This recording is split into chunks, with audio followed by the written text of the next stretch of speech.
Mary's Mary চ্যানেলে সবাইকে স্বাগত জানিয়ে আজকে আমি একটা নতুন রেসিপি নিয়ে চলে এসেছি। এর জন্য শিলনোড়ায় আমি 1 ইঞ্চি মতন আদা, 10-12টা রসুনের কোয়া, 5টা শুকনো লঙ্কা আর গোলমরিচ 10টা মতন বেটে নিলাম। আজকে এই বাটা মশলাতেই আমি পুরো রান্নাটা করব। প্রেসার কুকারে সর্ষের তেল দিয়ে দিচ্ছি, 5 টেবিল চামচ মতন সর্ষের তেল দিয়েছি। 4টে আলু ভেজে নিচ্ছি।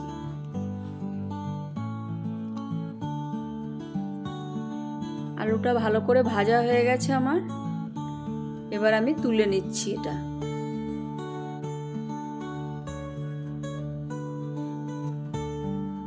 এই তেলের মধ্যেই এবার আমি কিছু গরম মশলা দিয়ে দিচ্ছি। একটা শুকনো লঙ্কা, দারচিনি, স্টার অ্যানিংস, জয়িত্রী, সাজিরে, সামরিচ, তেজপাতা, লবঙ্গ, ছোট এলাচ আর একটা জায়ফল নিচ্ছি, ওটা পরে ব্যবহার করব।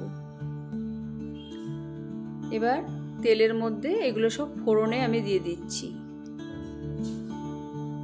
এই মশলাগুলো দিয়ে হালকা ভাজার গন্ধ আসলে এবার আমি পেঁয়াজ দিয়ে দিচ্ছি। 3টে বড় পেঁয়াজ আমি রান্নাটাতে ব্যবহার করছি। আজকে আমি 700 গ্রাম মাটন রান্না করব। 3টে বড় পেঁয়াজ নিয়ে নিয়েছি। 1 চামচ চিনি দিচ্ছি, এতে রান্নার কালারটা খুব ভালো আসবে। 1 চামচ নুন দিলাম, তাতে পেঁয়াজটা খুব তাড়াতাড়ি গলে যাবে, ভাজা হয়ে যাবে। পেঁয়াজটা ভালো করে ভাজা হয়ে গেছে। এবার আমি 700 গ্রাম পাঁঠার মাংস ভালো করে ধুয়ে দই মাখিয়ে 2 ঘন্টা ম্যারিনেট করে রেখে দিয়েছিলাম। মাটনটা পুরো দিয়ে দিচ্ছি।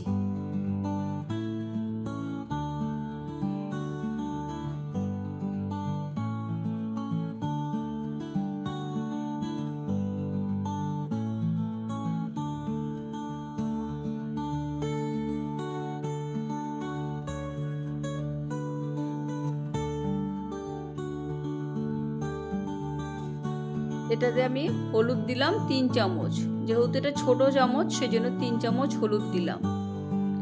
কাশ্মীরি লাল লঙ্কার গুঁড়ো দিলাম, এটাও দিলাম আমি 3 চামচ।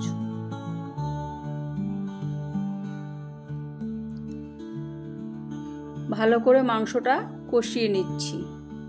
এইভাবে কষাতে কষাতেই পুরো মাংসর কালার চেঞ্জ হয়ে যাবে। বাটা যে মশলাটা ছিল তার সঙ্গে ধনের গুঁড়ো আর গরম মশলার গুঁড়ো দিয়ে দিলাম।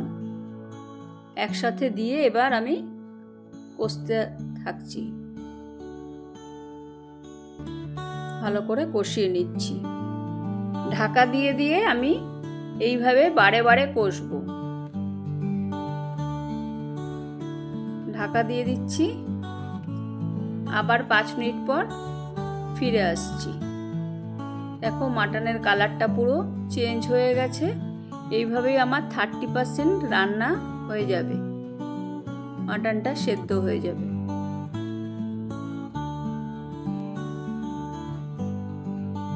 আবার দিচ্ছি 1 চামচ নুন। জায়ফলটা গ্রেটারের সাহায্যে ভালো করে গ্রেট করে নিচ্ছি। এই জায়ফলের গুঁড়োটা দিলে রান্নায় খুব টেস্টটা বেড়ে যায়। গরম জল করে নিচ্ছি। গরম জলে আমি রান্নাটা করব। আলুগুলো দিয়ে দিলাম। মাংসে খুব একটা ঝোল রাখবো না।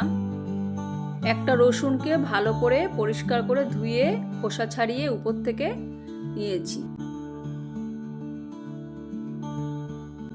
খুব সামান্য পরিমাণ গরম জল দিলাম, 1 কাপ মতন। এই রান্নাটাই বেশি ঝোল রাখবো না, গ্রেভি হবে। এবার প্রেসার কুকারটা আমি আটকে দেবো।